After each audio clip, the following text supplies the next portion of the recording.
오늘 우리가 할 이야기는 한 국가가 폐허 위에서 써내려간 정말 영화보다 더 영화 같은 실화입니다. 완전한 절망 속에서 시작해서 세계를 깜짝 놀라게 한 위대한 역전의 기록. 네, 바로 대한민국에 대한 이야기입니다. 이 나라는 다시 일어서는데 100년은 걸릴 것이다. 이게 바로 전쟁이 끝난 직후 세상이 한국을 바라보던 냉정한 시선이었습니다. 그 누구도 희망을 이야기하지 않았고 모두가 불가능하다고 생각했죠. 67달러, 이게 1953년 한국인 한 사람의 1년 소득이었습니다. 상상이 가시나요? 당시 아프리카의 가장 가난한 나라들보다도 못한 수준이었죠. 바로 여기서 모든 게 시작됐습니다. 그런데 지금은 어떻습니까? 세계 12위의 경제대국, 그리고 세계를 휩쓰는 문화강국으로 우뚝 섰죠. 대체 이 70년이라는 시간 동안 이 땅에선 무슨 일이 있었던 걸까요? 자, 그럼 그 이야기의 시작점으로 한번 돌아가 보겠습니다. 1953년, 정말 모든 것이 무너져 내린 바로 그곳에서부터요. 세계가 외면했던 땅, 오직 절망만이 가득했던 바로 그 순간입니다. 보시는 것처럼 외신들은 한국을 그냥 거대한 난민촌이라고 불렀어요. 산업시설은 거의 다 파괴됐고 스스로 일어서는 건 불가능해 보였죠.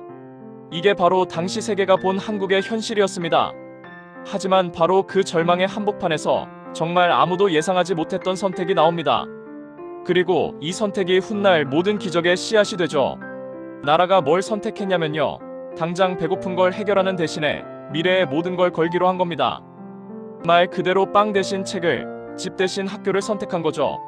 세상에서 가장 가난한 나라가 할 수 있는 가장 대담한 투자였습니다.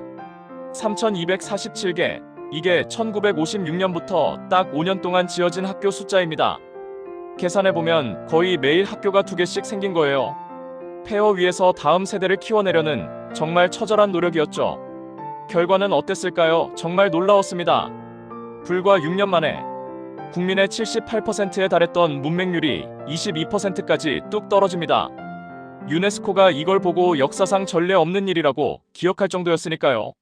자, 이렇게 교육을 받은 세대가 이제 사회로 나오기 시작합니다. 그리고 이들이 불가능이라고 여겨졌던 제조업 국가를 향한 그 위대한 도전의 중심에 서게 되죠. 그 유명한 빨리빨리 그리고 하면 된다는 정신이 온 나라를 움직였어요. 가진 게 없으니 맨손으로 고속도로를 만들었고, 심지어는 조선소를 지으면서 동시에 배를 만드는 그런 말도 안 되는 일들을 해냈습니다. 세계가 경악한 이 속도전은 사실 살아남기 위한 처절한 싸움이었습니다. 한국의 기적은 끝났다. 이제 정말 선진국이 다 됐다고 생각하던 바로 그 순간, 아시아 전체를 덮친 금융위기가 한국을 강타했습니다. 모든 게 한순간에 무너져 내리는 것 같았죠. 기적은 마치 신기루처럼 사라지는 듯 했습니다. 네, 1997년 외환위기, 수십 년간 정말 피땀 흘려 쌓아 올린 모든 것이 무너져 내린 국가 부도의 날, 대한민국 역사상 가장 혹독한 시련이었습니다. 위기는 정말 순식간에 닥쳐왔습니다.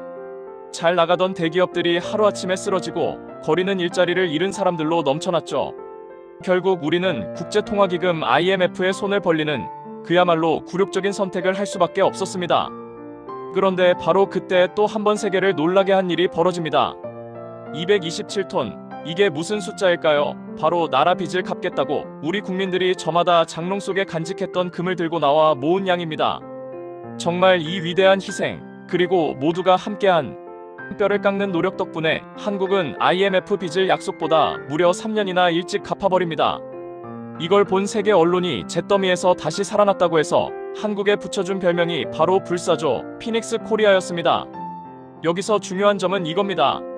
이 엄청난 위기가 한국을 무너뜨린 게 아니라는 거죠. 오히려 이 시련을 계기로 한국은 더 단단해졌고 세계를 향한 완전히 새로운 종류의 힘을 갖게 되는 계기가 됩니다. 2010년대 들어서면서 정말 믿을 수 없는 일이 벌어지기 시작합니다. 바로 한국의 문화가 전 세계를 휩쓸기 시작한 거죠.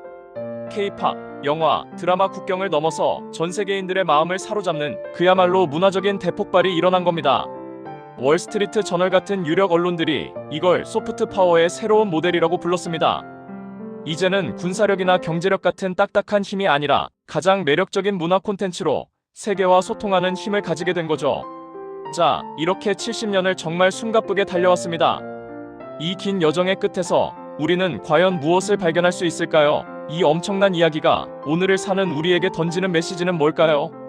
많은 전문가들이나 외신들은 바로 이 6가지를 성공의 비결로 꼽습니다. 가장 먼저 미래를 내다본 교육 투자, 그리고 엄청난 속도와 완벽주의, 또 위기를 기회로 바꾸는 능력과 어려울 때 하나로 뭉치는 국민적 단결, 그리고 마지막으로 결코 현실에 안주하지 않는 끊임없는 야망까지. 이것이 바로 불가능을 가능으로 만든 한국만의 방식이었습니다. 한 세대만의 1인당 소득 67달러에서 4만 달러로. 이건 그냥 운이 좋아서 생긴 기적이 아닙니다. 아주 치밀한 전략과 멈추지 않는 실행력, 그리고 무엇보다 우리도 한번 잘 살아보자는 우리 모두의 간절한 의지가 만들어낸 필연적인 결과였죠. 불가능을 믿지 않았던 사람들, 이 이야기는 결국 우리에게 이걸 보여줍니다. 아무리 절망적인 상황이라도 사람이 희망이 될 수 있다는 것, 그리고 그 희망들이 하나로 모일 때 역사를 바꿀 수 있다는 것을. 이것이 바로 대한민국의 이야기입니다.